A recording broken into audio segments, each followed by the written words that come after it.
La dernière fois, j'ai regardé, moi, une émission de America's Got Talent.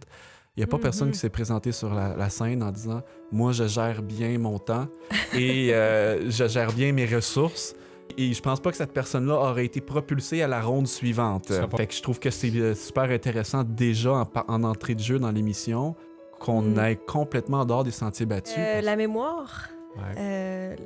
je l'avais peut-être mentionné celui-là. J'ai une petite faiblesse de mémoire. C'est peut-être pas ton talent principal, non, c'est ça. mais... L'influence est un talent. Ça, c'est une autre chose que tout le monde a. On a tous et toutes une influence. C'est considéré par le Seigneur comme un talent. Parce que des fois, on peut se regarder puis se dire, ben moi, j'ai pas vraiment de talent, je chante pas super bien ou, tu sais, fait que j'ai pas de talent, moi. Mais ce qui est applaudi puis ce qui est mis en évidence dans le monde souvent, c'est justement ce qui est beaucoup de tape à l'œil, ce qui est spectaculaire. Si on était juste tous capables de faire des backflips, de chanter puis de danser, je pense que ça serait pas encore plus le chaos que ça l'est. Fait que ça nous donne une petite idée. Des fois, je me dis ça, j'ai dit... Oui, t'as un talent dans ton sport, puis oui, t'es rendu professionnel, mais c'était-tu vraiment la raison pour laquelle tu as été mis sur Terre?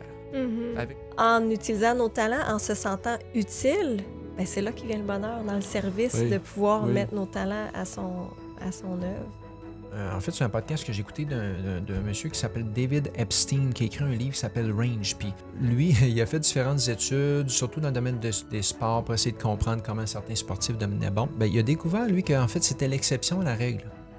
La plupart des gens qui devenaient très bons dans un domaine, en fait, avaient fait plein d'autres choses avant. En fait, le 3/4 des gens qui réussissent bien dans un domaine, ceux qui avaient des prix Nobel, ceux qui avaient fait des découvertes en recherche extraordinaires au niveau de la médecine, de la science, c'était des gens qui avaient taponné dans toutes sortes d'affaires. Exactement. Parce que Dieu leur a donné des talents, comme elle disait. Puis plusieurs de ces talents sont comme cachés, on ne sait même pas qu'on les a. On les a jamais essayés non plus. Comment tu veux qu'on le sache? La Bible nous dit que Dieu va fructifier ce talent-là s'il contribue à l'édification des autres. Mais si on s'en sert juste pour nous, ça se peut très bien qu'il les retire. Puis finalement, non seulement on se sent bien, on est heureux, mais Dieu fructifie ces talents-là, puis on se dit « Hey, je savais pas que j'étais bon là-dedans. » Tout ce que ta main trouve à faire avec ta force, fais-le, car il n'y a ni œuvre, ni pensée, ni science, ni sagesse dans le séjour des morts où tu vas.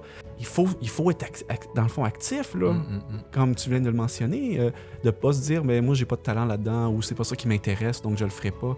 Des fois, je regarde mon parcours professionnel, c'est à n'y rien comprendre. C'est merveilleux! Puis j'étais quelqu'un qui pouvait... au niveau basket, au niveau business, être paresseux. Puis juste quand les moments importants arrivaient, de me donner à 100%. Puis là, j'arrivais à compenser puis à me sortir du lot avec cette façon-là.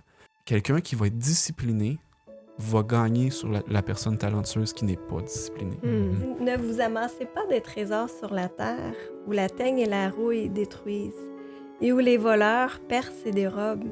Mais amassez-vous des trésors dans le ciel, où la teigne et la rouille ne détruisent point, et où les voleurs ne percent ni ne dérobent. Car là où est ton trésor, là aussi sera ton cœur. Cette émission est disponible sur toutes les plateformes dont YouTube, Apple Podcasts, Google Podcasts et Spotify. Vous pouvez nous suivre sur les médias sociaux au @VersJésus Média. Pour plus d'informations, visitez leversjésus.org.